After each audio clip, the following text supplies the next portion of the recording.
Hi hello నమస్తే welcome to our channel. నేను మీ చార్మి.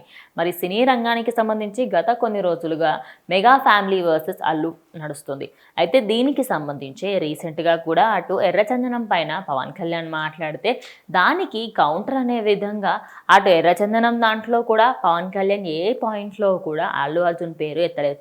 అదేవిధంగా రీసెంట్గా సుకుమార్ వైఫ్ ప్రొడ్యూస్ చేస్తున్న ఒక మూవీకి సంబంధించిన ప్రమోషన్లో అటు అల్లు అర్జున్ వచ్చిన సందర్భంగా ఆయన అయితే నాకు నచ్చితే నేను వెళ్తా, నాకు నచ్చితే నేను చేస్తా, నా వాళ్ళ కోసం నేను ఎంతైనా చేస్తా అనే విధంగా ఆయన అయితే చెప్పడం జరిగింది. అక్కడ కూడా ఆయన పవన్ కళ్యాణ్ అన్నదానికి ఏం కౌంటర్ ఇవ్వలే. కానీ మెగా ఫ్యాన్స్, అల్లు ఫ్యాన్స్ మాత్రం ఇదే మీకు కౌంటర్ అనే విధంగా తీసుకుంటూ ఉన్నారు. అయితే రీసెంట్గా జరిగిన ఒక ఇంటర్వ్యూలో అల్లు అర్జున్ వాళ్ళ మామయ్య, అదేవిధంగా అల్లు స్నేహ వాళ్ళ నాన్న చంద్రశేఖర్ రెడ్డి అయితే ఒక మాట మాట్లాడడం జరిగింది. ఎర్రచందనానికి సంబంధించి ఏదైతే స్మగ్లింగ్ దాంట్లో ఎర్రచందనం ఎలా చేస్తారు, ఏంటి, ఎర్రచందనానికి సంబంధించి ఎలా స్మగ్లింగ్ చేస్తారు, వాటికి సంబంధించిన సినిమా చేశారు. కానీ అల్లు అర్జున్ ఆయనంతటా ఆయన వెళ్ళి ఎర్రచందనం స్మగ్లింగ్ ఏం చేయట్లేదు కదా అనే విధంగా ఆయన చేసిన కమెంట్స్ని తప్పుపట్టారు. అయితే పవన్ కళ్యాణ్ మాత్రం ఇండైరెక్ట్గా అల్లు అర్జున్ని అన్నారు అని.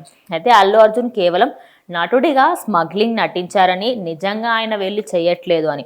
అలాంటి సమయంలో పవన్ కళ్యాణ్ అర్థం చేసుకొని మీరు అన్న మాటలైతే వెనక్కి తీసుకోవాలి, మీరు అన్న ఉద్దేశం కరెక్ట్ అయినప్పటికీ కూడా ఇది ఇండైరెక్ట్గా ఇటు అల్లు అర్జున్ అనే విధంగా ఉంది కాబట్టి మీరు అన్న వ్యాఖ్యలు రివర్స్ తీసుకోవాలనేది నా ఉద్దేశం అంటూ ఆయన చెప్పుకొచ్చారు. అదేవిధంగా అటు నేషనల్ అవార్డు గవర్నమెంటే ఇచ్చింది కాబట్టి ఎన్డీఏ కూటమిని కూడా మీరు అవమానించిన వాళ్ళు అవుతారని, మీరు వెనక్కి తీసుకోకపోతే ఎన్డీఏ కూటమిని, అదేవిధంగా ప్రభుత్వం ఇచ్చిన నేషనల్ అవార్డుని కూడా మీరు తక్కువ అంచనా వేసినట్టు అవుతుంది, ఖచ్చితంగా మీరు వెనక్కి తీసుకోవాలి అంటూ ఆయన అయితే మాట్లాడడం జరిగింది. ఇక ఆయన మాట్లాడిన మాటలు సోషల్ మీడియాలో ట్రెండ్గా మారాయి.